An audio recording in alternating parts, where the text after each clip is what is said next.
Hello and welcome back. Eddie Radosovich, George Stoya here from the SoonerScoop.com studios. Happy Thursday to you. Rough times right now in the Oklahoma athletics world, especially for the men's side of things. Another disappointing loss on Wednesday night, and we'll get into some of the basketball stuff with Bob here. We had the Hoops Report yesterday. You can see that here on the SoonerScoop.com YouTube channel. Wanted to present you guys out there in the YouTube world with a kind of a cool little feature that we're excited about.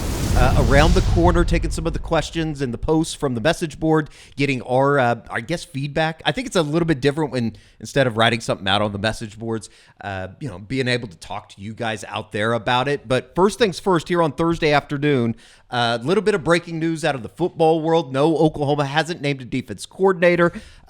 The general manager situation is kind of, I guess, maybe become more clear. I know that it was something that we had reported about Curtis Lofton, and there was going to be some changes coming to the front office for Oklahoma and the kind of the new structure of what they're doing. But on Thursday afternoon, Curtis Lofton announces formally that he is stepping down as Oklahoma's general manager. And George, this is something that not necessarily is a surprise. It's been expected. We had reported it. We've talked about it here on the YouTube show. We've talked about it on the Unofficial 40 as well as the message boards. But Curtis Lofton officially stepping down. And I don't know. It's kind of, I guess, sad in a way because I think that we all agree that Curtis Lofton dearly loves Oklahoma and Oklahoma football. Yeah, obviously Curtis has been a huge part, really, the last few years of the Brent Venables era in terms of not only being the GM since last summer and kind of, leading the charge into the NIL era and the transfer portal and all of that, but the director of Soul Mission prior to that was a huge part of that, and just kind of serving as basically a liaison between the players and coaches, their agents, their families, all of those things. He was a big part of what they were doing in terms of just recruiting and creating relationships and also roster management, all the stuff that goes into being a GM. So certainly a sad thing, but I think that for Oklahoma, this was something that one was expected. I think it was about a month ago or so that our own Kerry Murdoch put up a post on the board kind of explaining the situation in the front office and the changes that were going to happen and kind of alluding to the fact that Curtis was going to finish out this cycle of the transfer portal.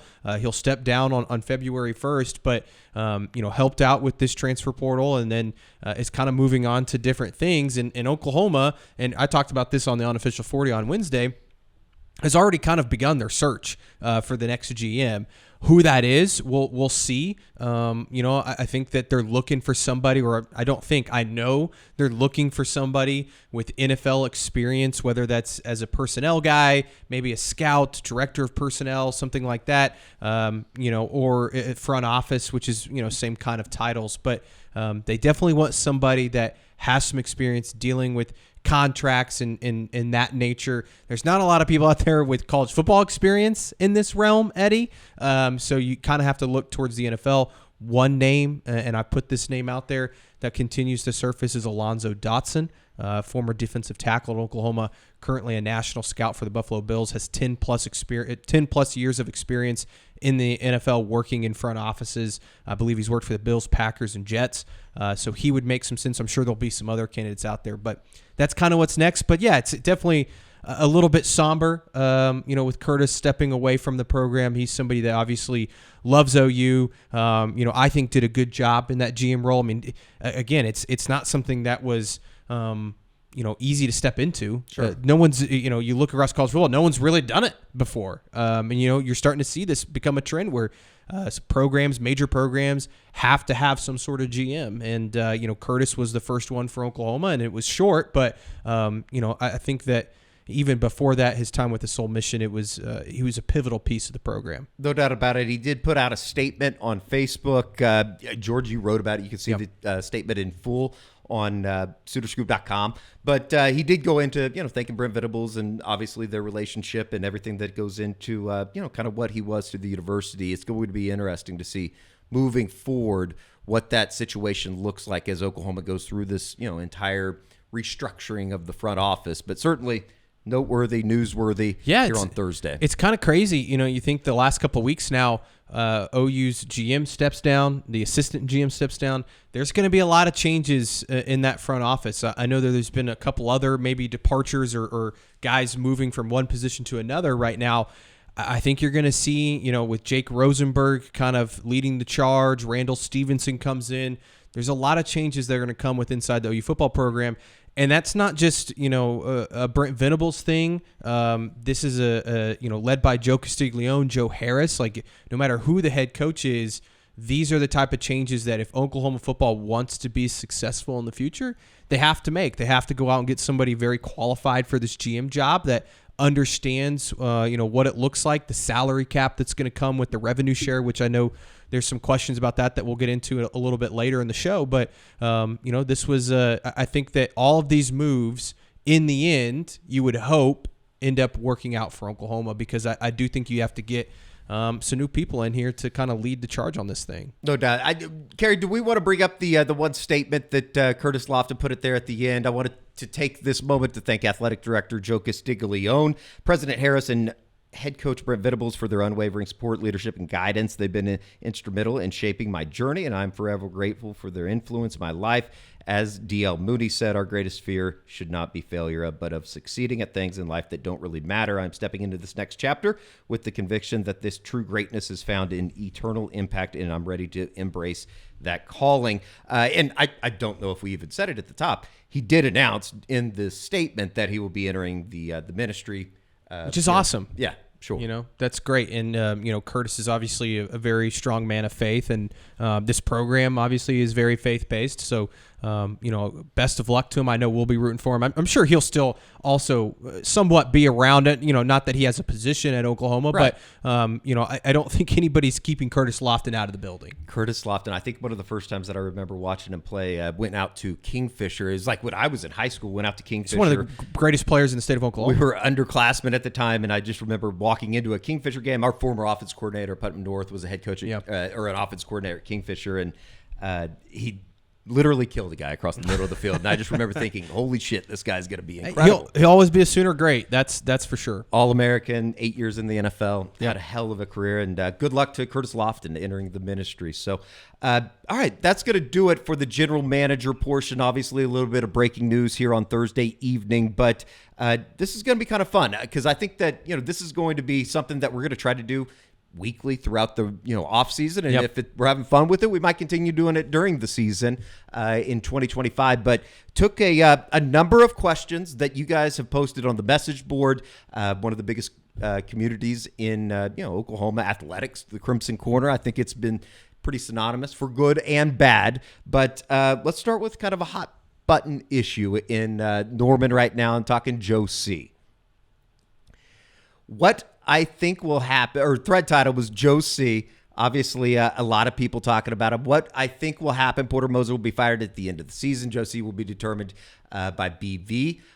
If BV, I'm blocked out by the camera here, gets to 9-3 or 8-4, both will be safe. If, however, BV fails in 2025, he and Joe C. will be let go. A new AD will then hire the new football coach. Man, that's a lot to take in. Yeah, it is. And I think that, we got it all night on Twitter last night. I think it's become something that we need to really discuss. And, I think that, there's a lot of people that just look at us as mouthpieces for Joe C. That's completely fine. I know that we're not being out here with pitchforks ready to fire everybody. But I do think that, the OU men's athletics, the two top revenue-generating sports at the University of Oklahoma, are pitiful right now. The only two revenue-generating sports.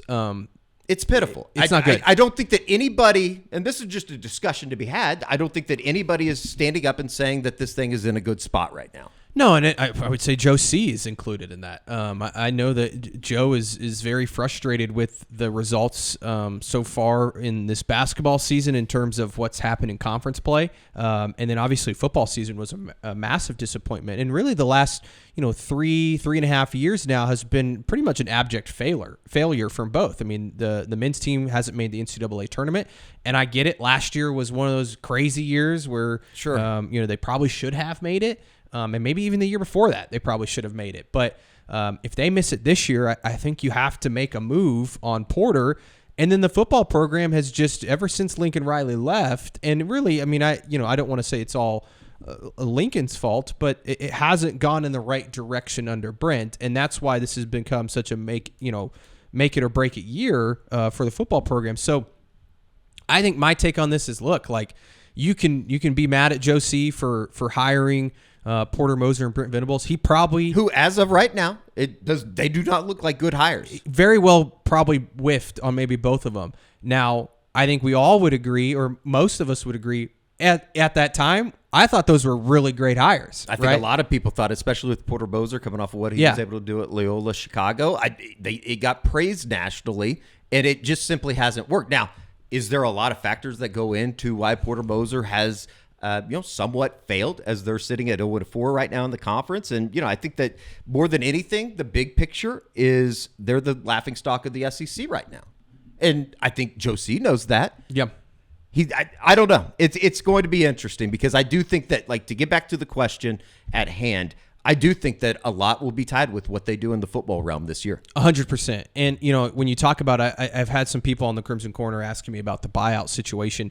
I think Porter Moser's is around $10 million. Now, I think that might go down after April 1st. So if they were to let go of Porter Moser, I don't think it'd be an issue money-wise. They'd be able to come up with the money to move on from him. And then next year, Brent Venables is, his buyout drops from, I think it was like $45 million down to $34.9 million. So they could do it. Like, they could financially do it. Now, I do think, though, if both of these guys fail, if Porter and Brent both fail, I do think that, you're going to have to hold Josie accountable in some way. I don't know what that looks like. I don't know if Josie, himself would step away. I don't want to get into that kind of speculation, but I don't think anybody is saying that this is acceptable. Like, I think that's the one thing. Not a single person. No, I think everybody knows it's bad right now. I think Joe C knows it's bad, and they're trying to fix it. I just don't know if they can. Yeah, and I that's guess the reality. In the reality of that situation, that's not a good spot to be, obviously. And I think that, it's going to be very contingent upon what kind of steps this football team makes. I think everybody knows how important this thing is around here, and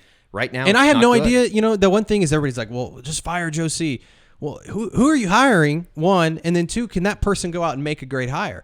And, the one thing about Joe is he's only hired, 3 coaches, really 2 football coaches in his career. That's a good thing. Yeah, you don't want to hire somebody, you don't want to hire an AD that's hired a bunch of football coaches. That means they didn't hire very good ones, probably. Unless it was at a lower program and they, were constantly rotating through coaches. So, sure. I don't know. It's a tough subject, but I think the reality is you're right, Eddie. They have to go win football next year. They have to win some games. At the end of the day, it just has to be better. Yeah. It has to be better. I think that the football season, combined with the efforts of the basketball program, on the men's side, obviously, over the course of these first 4 games in conference play, it's I don't know. It just seems like, even last night, as Oklahoma fell behind, or early, obviously, those first 25 minutes in Norman last night against Texas were embarrassing.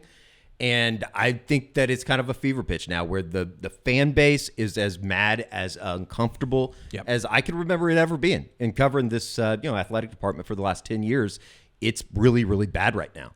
And I think that the only way to get over this is winning. And we'll see if they can be able to winning do it. Cures all. Winning cures all. It's a rough time. All right, let's move on to Brent Venables. Obviously, a lot of people unhappy with Brent Venables in the football program. Venables is either, one, a great card player who thinks he is holding a winning hand, or a dead man walking and knows it. Evidence he seems in no hurry to do anything. I guess I don't really understand where this is coming from. I think that a lot of it has to do with the defense coordinator opening that hasn't been filled. We talked about it on the Unofficial 40 this week with the rumors out there swirling with Jim Knowles. What's your take on this?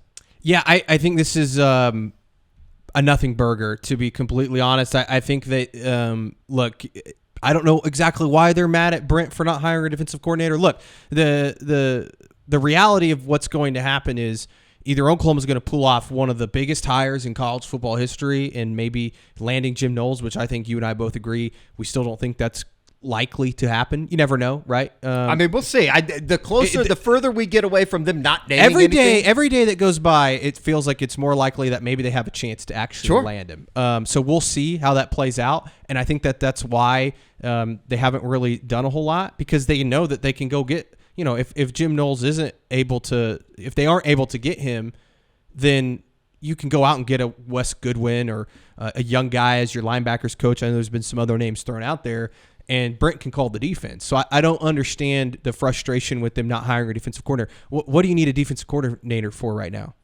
They're not recruiting right now. The portal's closed. Like, you're not scheming up stuff. They're doing winter workouts. So I don't think that they need to be in some rush to hire somebody. This isn't the same scenario as offensive coordinator. Sure. They had to do the offensive coordinator hire quickly because the transfer portal was opening, signing day.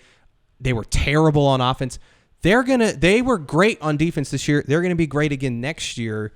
Honestly, probably whoever the defensive coordinator is, including if Brent's the one calling the defense. So I don't think there needs to be some rush for him to go out and hire somebody right now. No doubt. I kind of echo those sentiments. And, on top of everything else, I think that, they did go out and get Ben Arbuckle. They did go out and get John Mateer. They've been somewhat, I think that, this is the way that they've tackled the portal is going to be talked about for a long time if it works or if it doesn't. They got two great defensive players in the portal at positions of need, Kendall Daniels and Marvin Jones Jr., without a defensive coordinator. Sure. They don't, it's not like something they need to do today. Now, if it's March and they don't have a defensive coordinator, that's a different discussion. Even February, but like middle of January, there's not a whole lot going on that needs to, they need to do right now. No doubt. I want to get back into more of these questions, but first, do you have any Prize Picks? Prize Picks, they've been with us all year. And with the Big Thunder game tonight, I know that that's certainly an option. All you got to do is download the app. You can get $5. You put $5 in, you're going to get $50 back from Prize Picks. Just download it on the app. A very seemingly easy way to have fun on a weeknight. Yeah. And, with the Thunder going tonight, all you got to do is use the promo code SoonerScoop. I'm going to go, I'll give you a couple here. Case and Wallace, over 9 points, as you can see here. $5, get $50 instantly. Use the promo code SoonerScoop. I'm going to give you a couple here, and you can choose from them. Case and Wallace, over 9 points. That seems like with Hartenstein out, they're going to need to get a little bit of steps. He's been playing great, too. No, it sucks. Oh, Kaysen? Oh, yeah. Yeah. I thought you were talking about Hartenstein. Yeah. Hartenstein's been playing great, too. Yeah. I think everybody's been playing great for the Thunder. Aaron Wiggins, over 4.5 points. That seems pretty easy, doesn't it? Oh, yeah. And then SGA, over 44.5 combined. Points, rebounds, assists. Oh, I would take that. Going to need a big night for SGA with Cleveland Cavaliers. I wonder what Jay Will's number is tonight.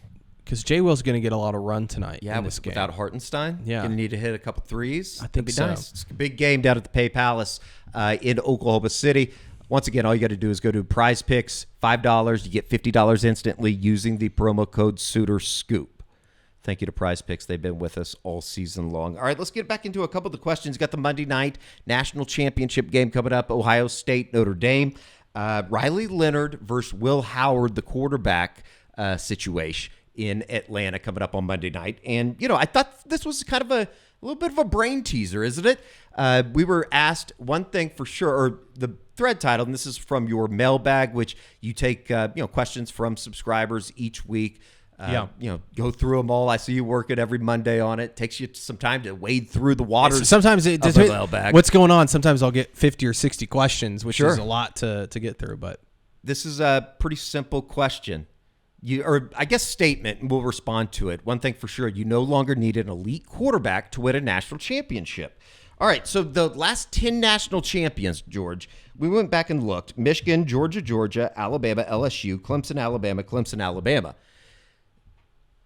What do you say to this? I mean, you look at J.J. McCarthy, Stetson Bennett, Mac Jones, Joe Burrow, Trevor Lawrence, Jalen Hurts, who got replaced, obviously, by Tua, and then Deshaun Watson, Jake Coker going all the way back 10 years ago.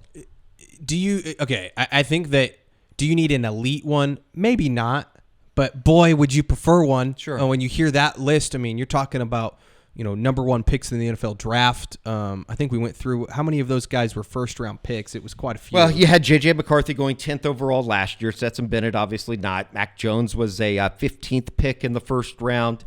Joe Burrow, obviously the first-round pick. Jalen Hurts was a second-round pick. Tua was a first-round pick. Yeah. Deshaun Watson was a first-round pick. Jake Coker did not get drafted, I believe. I would push back on that. Now, this year is a unique year where you have two guys in Will Howard and Riley Leonard, who I think are really good quarterbacks. Sure. Are they elite? I don't think so. their rosters are elite. And I think when I hear that list of names of quarterbacks, I don't just hear the quarterbacks who were all great. Those are great quarterbacks in college. But you think of some of the names you throw out there: Michigan, Alabama, Clemson, like Georgia. I mean, those are blue blood programs. You know, Stetson Bennett's one of those guys that again probably would fall in the same category as a Will Howard or a Riley Leonard.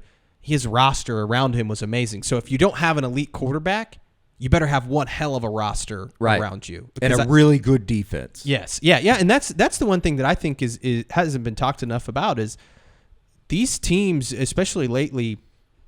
The defense has been a lot better, across college football, and I think you're seeing the best teams in the country have elite defenses, and some of those names you listed, elite defenses. Now you think of like LSU and Joe Burrow. That was one of the best all-time offense of all time. Right. But, Trevor Lawrence and some of those Clemson ones, Deshaun Watson as well. But, yeah, I think defense is just as important. So, I understand what they're saying in that post. And to a degree, I obviously this season it proves that. Now, I think quarterback play across college football, and this could open up a bigger discussion, and this was one of my mailbag questions too, is just I think quarterback play across college football is not as good as it used to be. Is it because the defenses are better? They're I think it's pressure. I think it's a combination of defenses are better, and I think that you're seeing offensive schemes that are very simple, right? The RPO I think has totally changed the game, and you're not seeing quarterbacks that have to process defenses over and over again, and so you're seeing that quarterback play kind of deteriorate, And so I think that's kind of what's going on, because again, like you look at who are the elite QBs this year? Cam Ward, right? Shedeur Sanders. I mean, none of those guys made the playoff, but Quinn Ewers, is he an elite QB? I would lean towards not, but he might be an elite teammate, an elite member of a team that was really, really good. And so I don't know. It's a great discussion, It's a great question. Yeah. It's definitely changed over the years, because I do think that you used to have an elite quarterback to win it. Yeah, and I think to a certain extent maybe you did. Yeah. And maybe that has changed as things maybe, evolve. As maybe NIL Will Howard's continues. Elite. I don't know if he's a lead. Is he? I mean, I don't think so. I don't think so. But is he as good as Brock Purdy, who's a starter in the NFL right now? At quarterback, quarterback.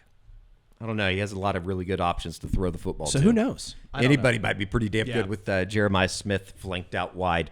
All right, let's continue on. As you said, we're here in beginning of January, mid-January. School started this week down in Norman, and with that comes winter workouts. Any buzz from winter workouts, Georgie? Any of you insiders have the lowdown on winter testing from 12-pointer? Yes, and you can check this out. Again, definitely want to join the Crimson Corner on Soonerscoop.com, because listen, whether good or bad, we're there every day. Yeah, and we're on there talking. If these type of questions come up, and we typically answer. But yeah, we have heard some buzz, and some of the stuff I've heard has mostly come from the receiver room. Keontez Lewis. That's been one of the surprising names that I've heard. The first week they kind of do a bunch of testing before they get into the conditioning part. Yeah. They do almost like a NFL style combine. Let's see where you're at. Yeah. when you start here.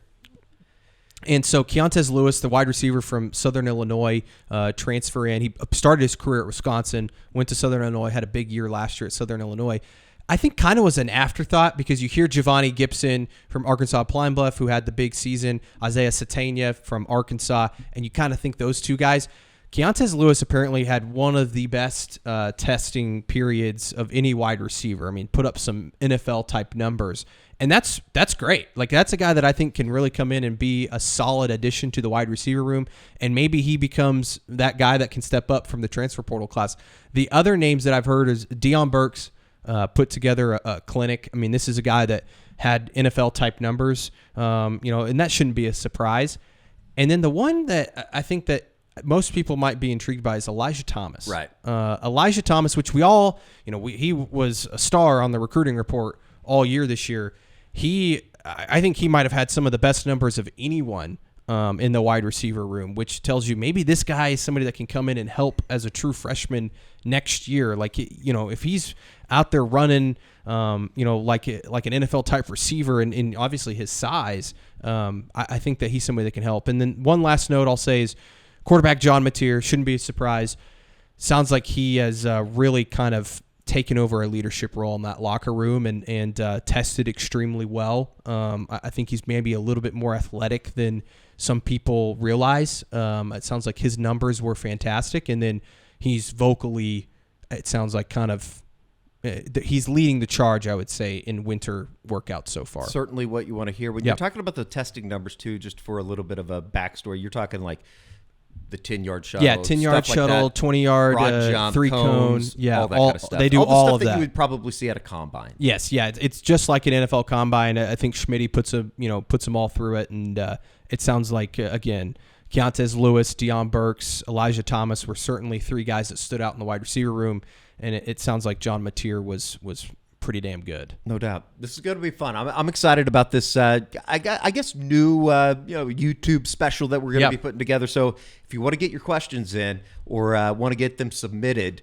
and they don't all have to be football as we get into the doldrums of the offseason, just make sure you're putting them on the Crimson Corner. We'll be scanning through all of them. Last but not least, a really good question, because I think it's a question that has come up quite a bit here as we get closer and closer to the start of revenue sharing, or the expected start of revenue sharing come July 1. People want to know where to be donating, and I get it. This is a good question, though, from Deshaun Don, based on Bull Stitt's executive order. I believe we are talking about the governor of Oklahoma, Kevin Stitt. I went ahead and canceled my monthly NIL contribution and added it to my OU donations for tax benefits. Since OU can fund the collective directly, is there any reason to fund the NIL stooges directly? I trust OU can figure out how much to send to the collective. So this was a question that we actually, I did not know the answer to. And we had to do a little research. A little bit of fact-finding missions, if you will.